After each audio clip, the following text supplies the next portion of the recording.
Welcome to the Mirror Dialogue series. This week we are looking at why the sudden surge in HIV infections in Ghana.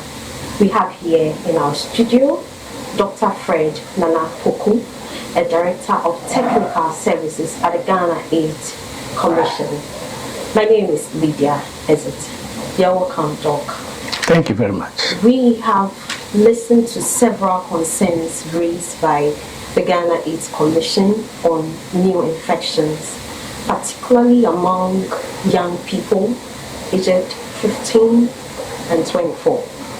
What do you think is the contributing factor per your research and data? Right, thank you so much. Yes, HIV is still a public health issue and threat in the country. And unfortunately, new infections are quite high. Our expectations are that by now we should have been reducing new infections to a very appreciable level, but that is not the case. Last year, 2024, we had more than 15,290 new infections occurring in Ghana over a 1 year period. Only in Ghana? Only in Ghana, 1 year period. This is not acceptable. And our data shows that the contribution of these new infections by the youth 15 to 24 is gone up. Hitherto they were contributing between 25%, 28%, but 2024 alone, their contribution was about 31% of the new infections, which amount to over 4,732. Meaning that in every day, 13 new infections occur among the youth in Ghana. This is quite high and alarming. We want to bring down HIV. We want to ensure that HIV is no longer a public health threat. Okay, so previously, which age group was having that kind of figure? And why the young people now? What are we not doing right? Right, so in fact, HIV affects every young group, every age group HIV affects. But the young people is picking up more than we expected. It occurs in the 40 to 45. I think in the previous years we've seen it more in the 40-45 year groups as well.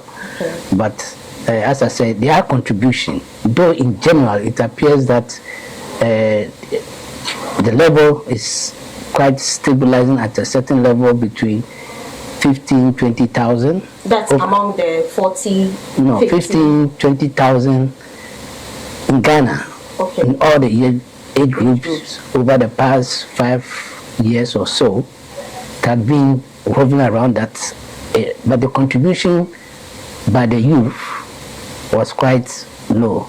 But as I said, in 2024 alone, their contribution, we noticed, was about 31%. Hitherto, their contributions were about 25-28%. So it's gone up in terms of the percentages. Do you think it's an issue of lack of awareness? Contributing to that is that very issue of lack of awareness. Unfortunately, our campaigns, our educational programs that were churned out in the initial stages of the infection and the outbreak of the epidemic is not so now. So these youthful populations have not really heard or understood most of transmission and what it takes to prevent oneself from getting HIV. So they are involved in a lot of risky behaviors, a lot of them. Like? Yes, onset of sexual debut. Okay. People are having sex at an earlier age. Now you go to town, 9-year-olds, 10-year-olds are carrying babies. And there's no way you can get a baby currently, I mean, most of the time, though you can do other in vitro fertilizations and all that, but without having sex, you won't get a baby. Yeah. Right? So they are having sex at an earlier age, and they're having multiple concurrent partnerships. right? That increases their risk of being exposed to people who might have HIV. They're not using protection because the emergence of some protection devices like emergency contraception make them think that, I mean, even after all, when something happens, I can go take, forgetting about the other components, the STIs that may come up. So if they are protected against pregnancy, they kind of think that the risk is reduced, right? So that is also contributing to that, the emergence of emergency contraception and the decreased amount of risk preventive measures that the youth are taking. They're just taking risks anyhow and experimenting. The use of drugs, that impairs their judgment, right? Yeah. And so they are not able to adapt measures that will help them keep healthy. They are not hearing the messages, as I said initially. They don't understand the mode of transmission. They think that when they are able to prevent the obvious, such as pregnancies, which can happen, I mean, like it becomes obvious in the next 3-4 days or 1 month. If they prevent that, they think they are cool, and there's medication for that. So they're not using condoms. So risky behavior is going up. Protection and condom use is rather going down. That is what the demographic health survey even has reviewed. The recent one that was conducted in 2022. Okay. But HIV is still there. And the unfortunate thing is, people are taking medications so they don't develop AIDS. There's a difference between HIV and AIDS. And because they don't develop AIDS, which shows physically on your body, right? Mm-hmm. Your general health is drastically reduced when you get AIDS. Okay. You lose weight, you have chronic diarrhea, you have skin infections, you have candidiasis, general all over, you have pneumonia. That will, people have HIV. And that is when you have AIDS. That is when you have AIDS. Now, when you have HIV, what? It might look normal, right? Anybody, me sitting here, I might have HIV. If I have not tested, I will never know. Okay. All right? And it can be in your systems for more than 10 years without showing any signs and symptoms. That's for the HIV. That is HIV. HIV is the germ, the organism, the microorganism, the virus that leads to AIDS, that causes AIDS. So most people walking around, in fact, might have the virus, they have not tested and do not know. And you cannot tell from the outlook of anybody that a person have HIV. Like how you cannot tell whether I have hypertension by just looking at me until the hypertension causes cardiac. Yes, or any other condition, right? Yeah. It leads to complications, right? So if the virus is in your body and has not decreased or destroyed your immune system, your immune cells to a certain level, for you to start manifesting AIDS as a syndrome, people will not know, and everybody looks healthy and good. So people go in without verifying or checking. So, what you are saying, it means that when someone there are drugs that a patient or someone takes so that AIDS doesn't manifest. The symptoms like you mentioned, pneumonia, losing weight, there are drugs that prevent or slow these things down. Is that yes. it? So everybody who is diagnosed with HIV is supposed to be put on treatment, okay. Antiretroviral drugs. Okay. We are practicing what we call test and treat. Immediately you test and you are positive, you have to be screened, do some lab investigations, and then you start antiretroviral treatment. The drug has about 3 good effects. First of all, it makes you look healthy and strong. Okay. it does not kill the virus like how an anti-malaria drug will kill the malaria parasite in your blood, but it suppresses and inactivates the viruses. So the viruses do not multiply to take hold of your body. It inactivates the viruses and make them so uncomfortable that they go and literally hide themselves somewhere and quiet. Waiting. Right? And they can't multiply. Okay. So that they don't overtake your system, immune system. They don't kill all the cells so that you don't get to AIDS. So that is what the drugs do. Okay. But they are not able to kill the viruses so that you get a total functional cure, right? And everybody who gets HIV is put on that. And luckily the drugs are free. So we give to people, we go to the ART sites and you can take the drug. So people take it, they are positive and we don't manifest AIDS. But when you don't take the medications, then the organisms multiply and kind of colonize and take control of your system, your blood. And then when that happens, any organism or anything that comes in contact with your body, you succumb, or any illness, let's use that word, you succumb easily to it. Okay. So the normal organisms that you're able to fight, like your immune system is able to fight, because they have been depleted, acquired immunodeficiency. The immune system is deficient. It's gone so low because the virus has destroyed the CD4 cells. Anything that comes, you are unable to fight them. The body, your body defense mechanisms are weak. So you easily get a cold, you get diarrhea when you eat, your intestines are easily affected, you have chronic diarrhea, TB, which most people are able to fight.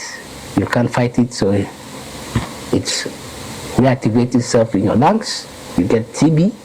Some even go to the extent of getting cancers, skin cancers, Kaposi sarcoma and all that, just because of the decreased immune systems.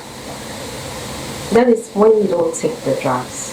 Yes, and you quickly get into the AIDS stage. Yeah. So, what you just said, earlier you talked on awareness.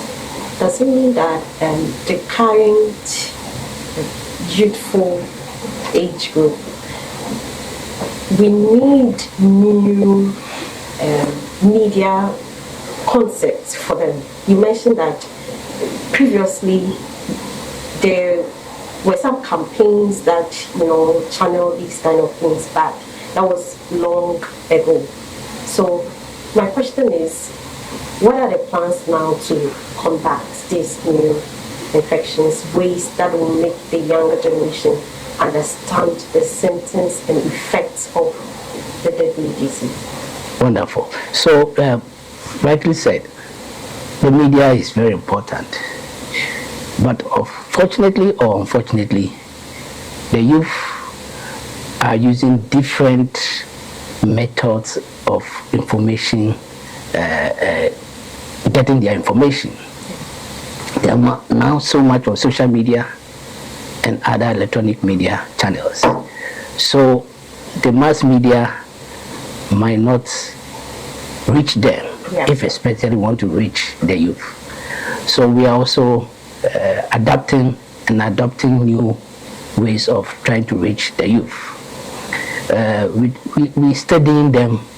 We know that, as I've said, social media is a good place of reaching the youth. So we have to be developing digital posters and all that to share, get their networks, and place those information on the networks for them to share.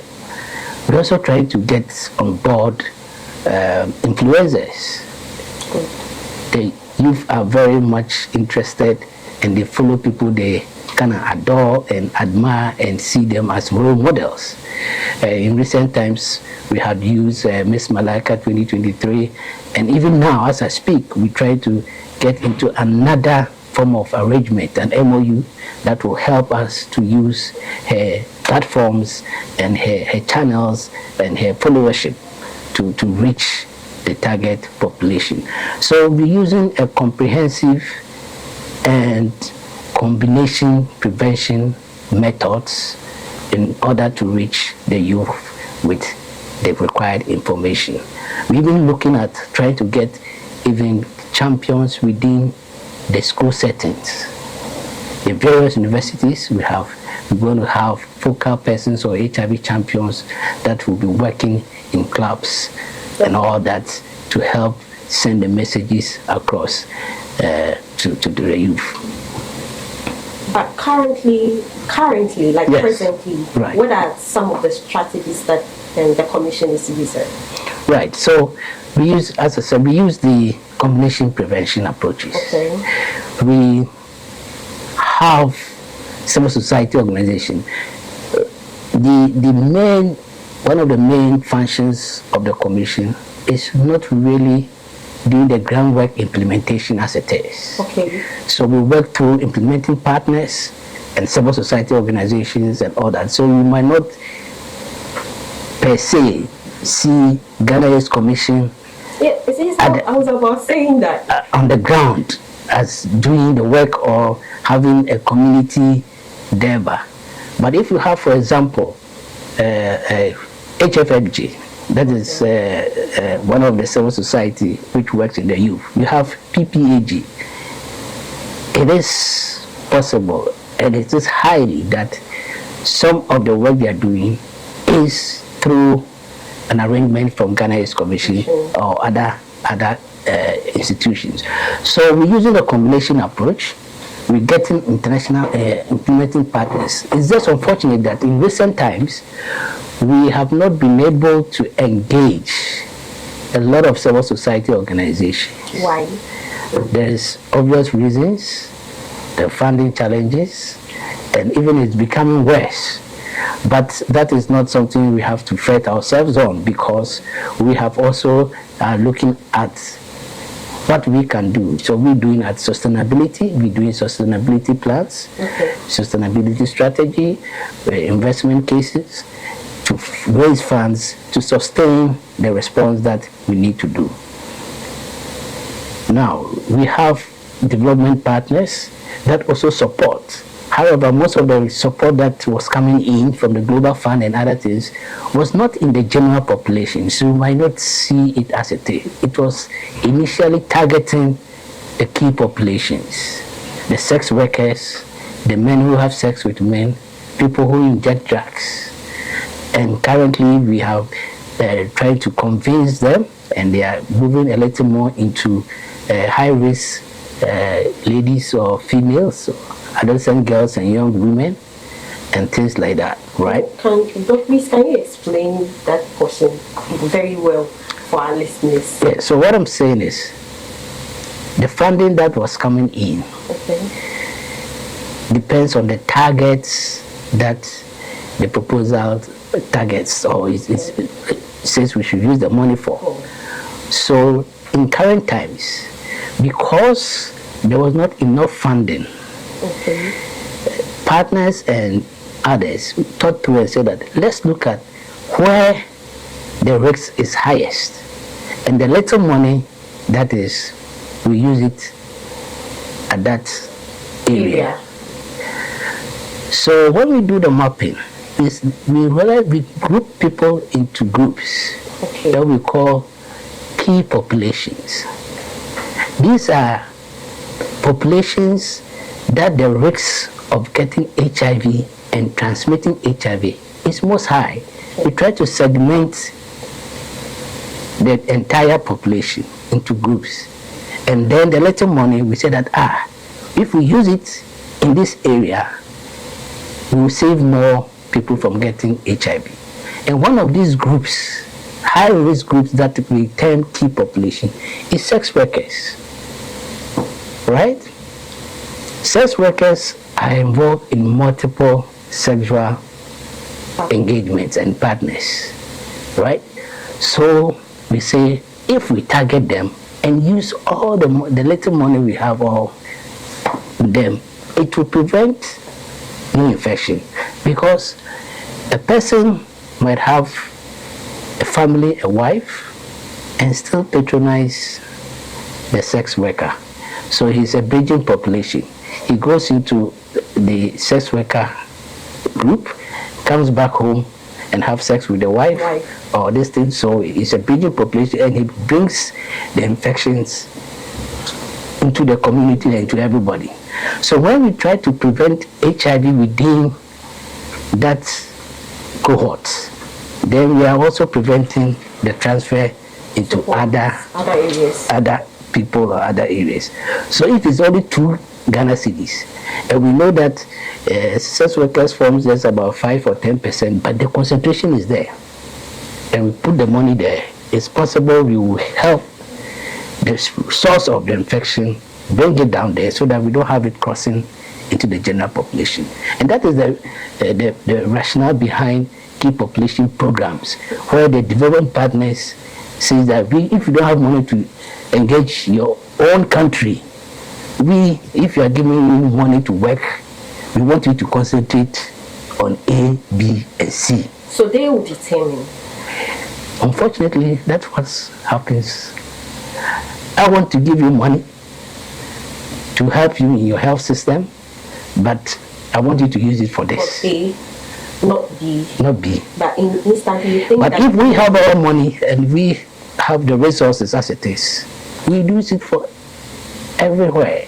So that's what happens. So we concentrated on the key populations, sex workers, men who have sex with men, people who use drugs. And it's not a bad thing, it's a very good thing. Okay. But yet still, we still have the general bigger population who also needs the information, like these young ladies coming up, right? Where we had started when there was a lot of funds that we did all across. But we got to a point we had to scale down and concentrate on this, and now the general population are not aware of the risk behaviors and how to prevent themselves from getting it, and they are now picking up the infections and it's going up. So that is the situation where we are now, and now we're looking at how to bridge that gap and get funding both from the government and from other organizations. But unfortunately, we know the US government has also, so it's not an easy thing at all, and we have to try to innovate, get into the mass media space, get into the social media space, get into the schools, get into the out of school population, the artisans and all the people, and then ensure that the messages are there. And unfortunately too, sometimes we are also a victim of our own successes, because we know there is medication. Well, say, there is medication, so even if I get it, I'll go for it. Right. Okay, Doc, please, when you mention new infections, can you explain it for someone who may not understand what it is? When you say new infections, there's a rise in new infections. What really are you saying? Right. So what we're saying is that people who hitherto did not have the virus have engaged in an activity, either sex or normal vaginal sex or anal sex, or have been engaged in activities such as sharing of needles. Those who use drugs, somebody injects, they don't use new drugs or new strangers and just give to the next person, right? It's creeping into our society. There's a lot of things that hitherto was not here, but it's coming in. Drug use was high, injection drug use is high in Russia and US and all that, but it's in Ghana now. So you have engaged in such activities, sharing of sharps, uses blade, blood gets on it, then the next person just picks it up and use it without any precaution, right? Yeah. Then the virus in that space becomes transmitted to somebody who didn't have the virus. So now the person gets the virus in his blood and it starts multiplying. So that is a new infection. That's a new infection. That's a new infection. So he was not affected. Initially was not affected, but now the person acquires HIV. It's less like COVID. Okay. If people are there, you might not have COVID, then once you start, you get a COVID because somebody close by had it, transferred to you and all that. But the mode of transmission is different from COVID. Yes. All right, thank you. So if you have just joined us, we are having a discussion on why the sudden surge in new infections in Ghana. And we have in our studio a director of technical services at the Ghana AIDS Commission, Dr. Fred Nanapoko, who is here to tell us more on how we can all help bring the rise down. Earlier he mentioned that when we talk of new infections, it means that before this is someone who didn't have the virus but has however engaged in a sexual activity that has made him or her been infected, and is on the increase, particularly among young people between the ages of 15 and 24. Right, though. Right. So, yes. And one other thing that causes that is economic factors. Okay. HIV was thought all along as being a poor person's or poor people economic related disease, and now it's becoming worse because, number one, there's so much craze for sudden wealth, especially among the young women as we speak.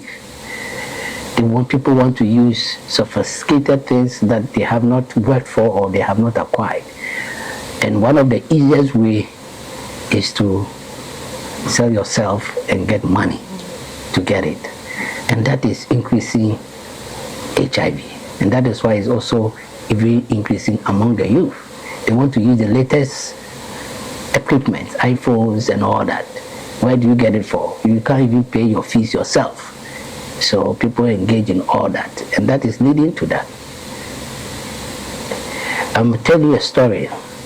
In fact, when they started this work in the key populations, right? They are in the safe street. So they are being advised to use condoms. Okay. But because of economic reasons, when people come in and tell them that, you know what, when I use the condom, I don't really enjoy the act. I don't reach where I want to reach, whatever they call it, the orgasm. So I will double the fee. If they were paying 5 cedis, they said, I'll double, I'll give you 10 cedis, and I will go raw without using the condom. And because of that enticement of the monetary gain, they go in. Even understanding that condom use is one of the primary way of preventing the transmission. So economic challenges really affect the increase in HIV. And a study was also done in Southern Africa, which found out that when young women are given cash transfers, the incidence of new infections of HIV drops. I see. So in our prevention measures, we talk about structural prevention, Okay. where you try to put in mechanisms that reduces poverty. So employment or entrepreneurship is one of the key components of HIV prevention. So we do combination prevention. We look at the behavioral prevention, where you reduce your number of sexual partners, where you abstain if you are not married, or where you stick to one uninfected partner, where you don't share sharps, right? Then we have the biomedical prevention, interplay of the biologist, the system, the human being, and other medications, right? So circumcision is even a form of HIV prevention. In other countries, Eastern Africa, they don't really circumcise when you are born. But because of it, yes, but because of HIV, it's a program that is added to their entire gamut of programs. Circumcision is a key pillar in that. So when you circumcise people, that is a biomedical method of HIV prevention, because we know that the prepuce is an area under the skin where the virus can hide, where the semen is there and the mucosa is weak. It easily tears. There's exchange of blood and then fluids, either semen or vaginal fluid, and aids in the transmission of HIV. So circumcision is one of the methods that helps in the prevention of HIV. Okay, right. So talking about prevention, what do you think as Ghanaians we can do to help bring this down?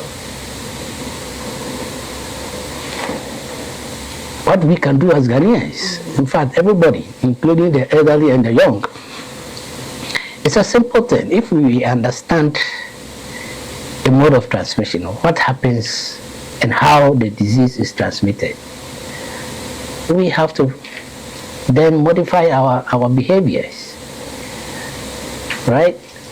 Ghanaians, we can prevent HIV by abstaining if we can.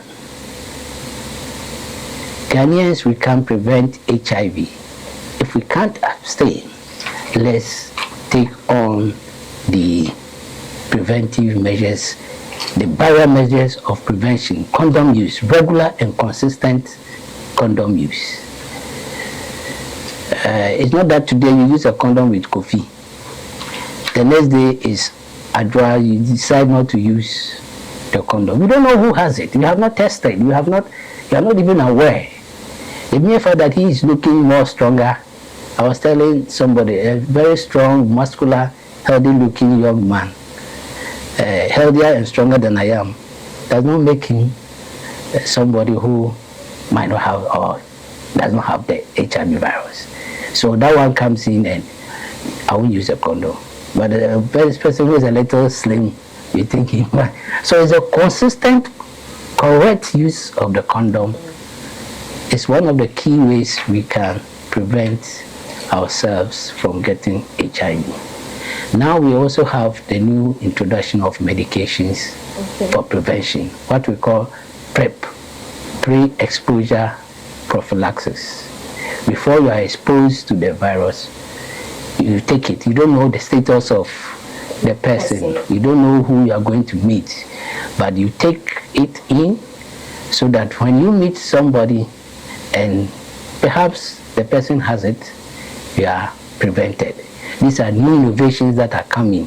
The oral PrEP, what we take by mouth, had been around for some time, and now we have the injectable PrEP that when you inject can prevent you from getting the HIV, and it takes about 6 months.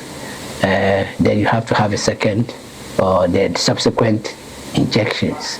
So the Nakapavir and the groups like that. So we can also look at that. And then we can also advise those who are Christians. We can use your biblical quotations on all aspects of it. Then we also do not have to stigmatize people who already have it or who by chance have it, because you don't know how the person got it. It's not all HIV clients that had it through a sexual encounter. That has been one of the biggest challenges that we have, because initially we thought that was so. So anybody who is seen as having HIV is, in quotes, a wayward person. But somebody can have only one sexual act and still have the virus. So you don't have to discriminate against people. And there's that another important aspect of it, mother-to-child transmission.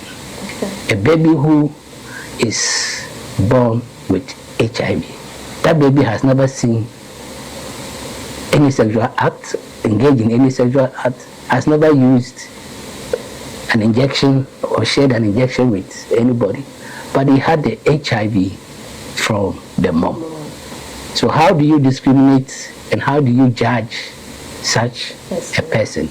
And people working in the communities, you don't know how they got it. So stigma and discrimination is something that is not acceptable, and people push it so far, such that it becomes an abuse on their human rights, such that people are not even allowed to go to school with people who have HIV. The recent demographic health survey showed that many, about 28%, are those who allow people who are HIV positive to school with those who are not HIV positive. Meanwhile, you don't even know how. And by sitting in the same class, or even eating with the same person, or hugging the same person, is not a means of transmission. Okay. It's not like COVID, where maybe I sneeze or I talk and I'm close to you and I have it, I'll transmit it to you. But people are discriminating and stigmatizing people. In fact, 2024, when we look at our data, over 1,243 children 0 to 14 years had HIV through mother-to-child transmission. Wow. And so every year you're churning such amount of children into the system through mother-to-child transmission.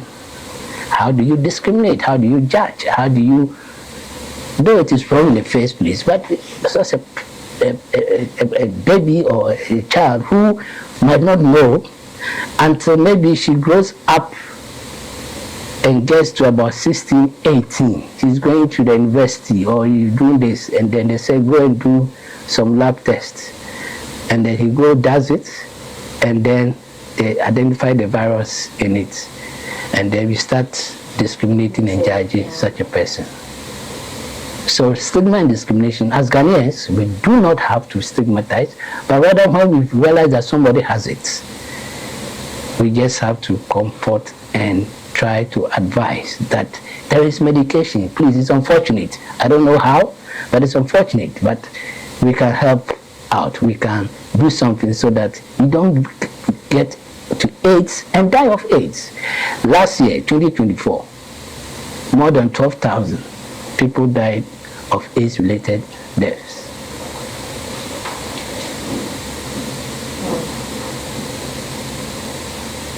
So HIV is still real, and we can do something about it.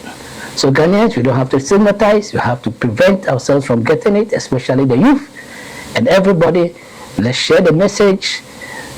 And when we send some information through WhatsApp, you know, there's a pattern of getting fatigue on some of these things. Fine, we will share the messages, but once in a while, after some time, when you see that this has come from the AIDS fraternity or a friend who is talking about it, you don't even look at it because you think it's not necessary, or you have those that you select to look at. But I want to say that health communication waste reduction is a very important component that we all have to look at, and so that we become healthy and live long and fruitful lives.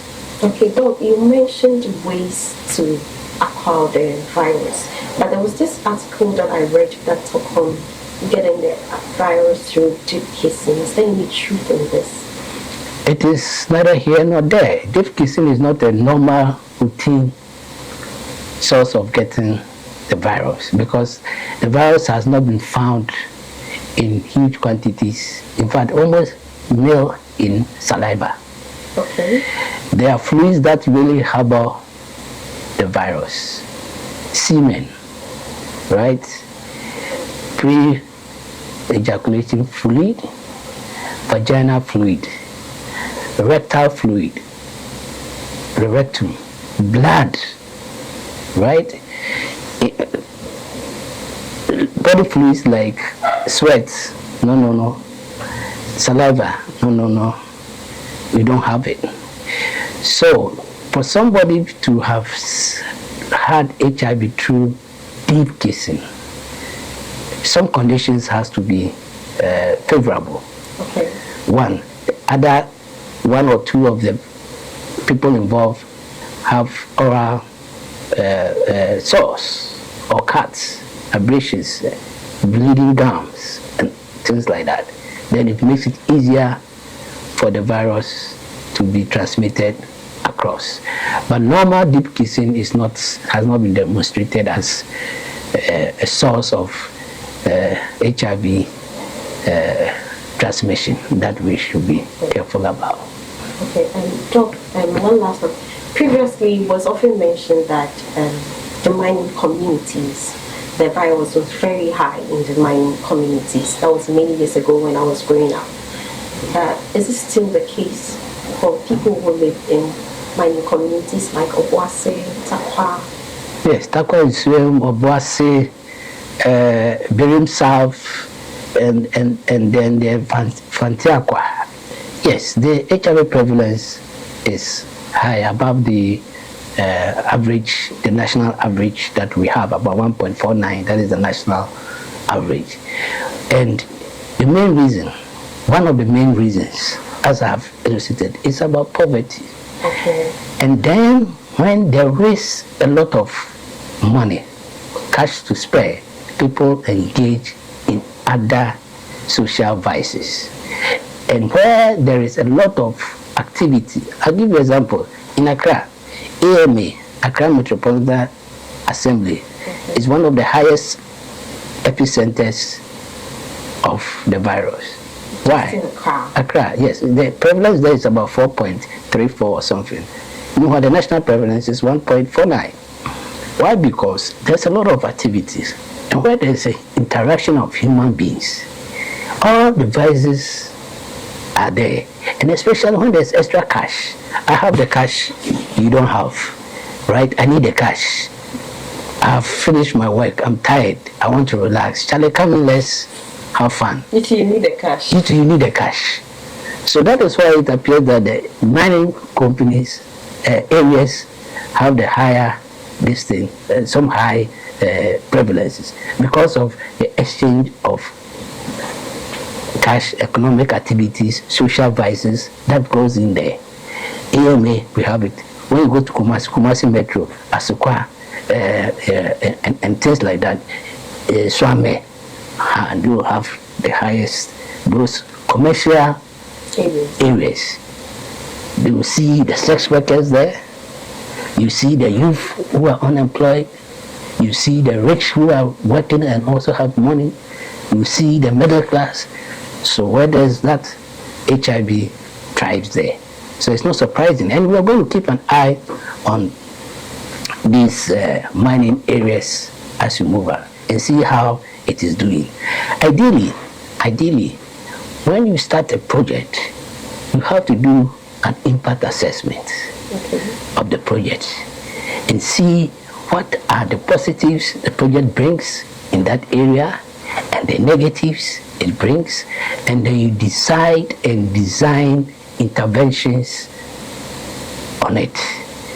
So in some places, when you're developing road construction and all that, they do all that, it will cause traffic, it will cause this, we have to put this here, we have to put this here, and all that.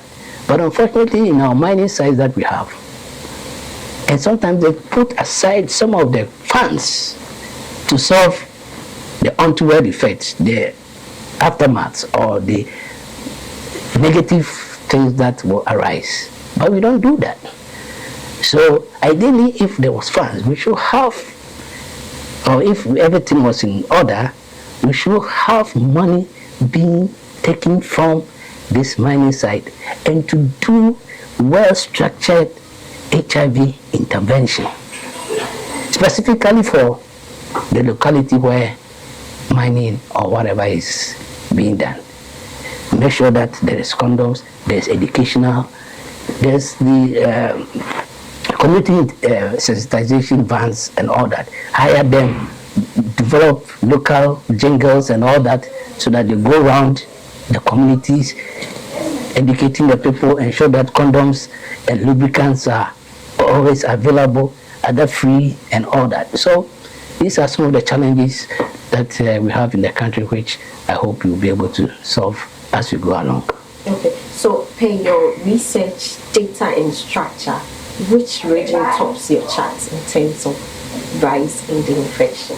Right, I think Greater Accra, surprisingly, yes, Greater Accra. I think it was, for 2024, it was more than 4,600 new infections recorded in Greater Accra. Greater Accra alone? Greater Accra region, yeah, you said region, so I'm trying to specify. Greater Accra region tops the highest new infections as of 2024, and Ashanti follows, and I think Eastern is also there, and then yes, Eastern is about the fourth, and then we have Western also coming in, and Bono. You see, but when we talk about the prevalence, Bono tops. Prevalence is looking at the total number of infections, both the new infections and the old. You strike it against the population. Okay. So when we do that, then Bono is the highest region, because the population, the prevalence lets us understand the density, kind of the concentration. Don't explain it. That is what I'm trying to the density of the population. Sorry. So that, for example, if we have 5 here, right? If no infection occurred in you, there's only 1. So I divide 1 by 5 to get the prevalence. Okay? So that would be 20%. But if we are about 20, right? And new infections, or if we are 3, only 3, and if new infections is 1, the prevalence will be what? 30%. But the new infections is only 1. But because we are considering the population, the prevalence is higher in the second scenario. But the new infection is 1. Okay? Is it because of the number? Yes. So the prevalence gives us the total HIV cases divided by the total population in that way. So it gives a sense of the concentration of the disease in that area. Okay. But the new infections is just irrespective of the base, I mean, like the total population that is there. It means that while the prevalence is high, the likelihood of meeting somebody with HIV is bigger. So this population is 50, all right? And there are 3 infections in there. So when I come into that population and assuming I'm having sex all over, as compared to a population where it's 100 and there are 3 infections there, my likelihood of meeting somebody, the person who has the HIV, in the 3/50 is higher than the 3/100. Okay. So in that case, the prevalence in the 3/50 is higher. High.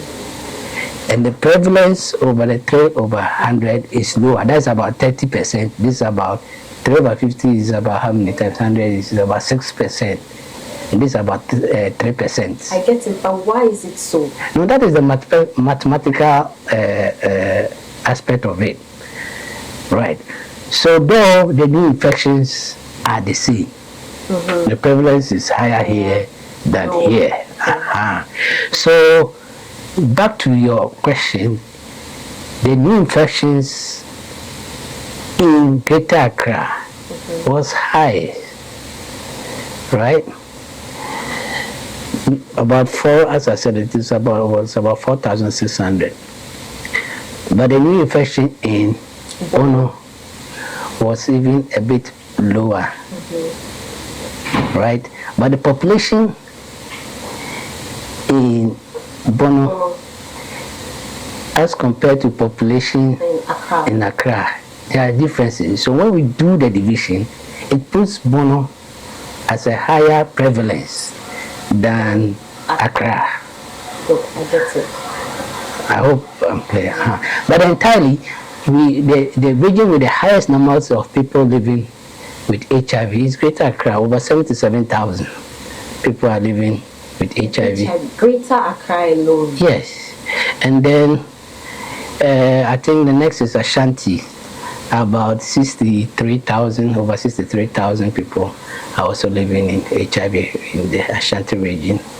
Then it goes to, I think, Eastern and Central and things like that. Yeah. Doc, this explanation is quite scary, but I am grateful for it. So your final message, what advice do you have for the youth out there? Right. So let's tell ourselves that I'm not going to get HIV. And if you're not going to get HIV, it's not just by the word of mouth. Looking at the prevention that you have to take, the precautions you have to take. I'm not just going to get in any sexual act anyhow. I'll make sure I stick to one uninfected partner. If I'm having sex, if I have to use protection consistently and correctly. Some are not using it correctly. They get burst and all that, so they are further exposed. And I prevent myself from getting HIV. And if somebody has it, I'm not going to stigmatize or discriminate. I just have to know that I don't have to be sharing needles and sharps with such a person. I can eat with a person. I can sleep even on the same bed. You can even share bathroom with a person. There's nothing wrong with that. It's not transmitted through casual contact and all that, and I can do that. And if I happen to have it, or a friend happen to have it, immediately advise and go for your medications. But the medications make you stronger. It destroys, not kill, but it makes the viruses inactive. And then when you take it to a certain level, you reach a stage where we call you have viral suppression. Right? You test it and we don't see the viruses in your blood. And at that stage, even when you engage in a sexual act with somebody, you don't transmit the virus. Okay. So you are protecting yourselves, and then you are also protecting your sexual partners. That is when you take it for a very long... Not a very long, even 6 months. 6 months. You are consistent, you take it 6 months and you go and test it. There's now the medications that are highly effective, like dolutegravir, and then we use a combination of 3 drugs. So when you take it by 6 months' time, go to a year, you will be on reach viral suppression, and you just continue taking it. And it decreases your ability to transmit the virus to your sexual partner. So it's very important. So thank you so much, Doc, for coming. We are really grateful for this teaching, and we'll take it a bit further in our news items. We are grateful. Thank you too for giving me the opportunity, and I hope we are all learning as I'm also learning. Thank you. Thank you all for your time, and we'll be back your way next week with a different topic. Thank you.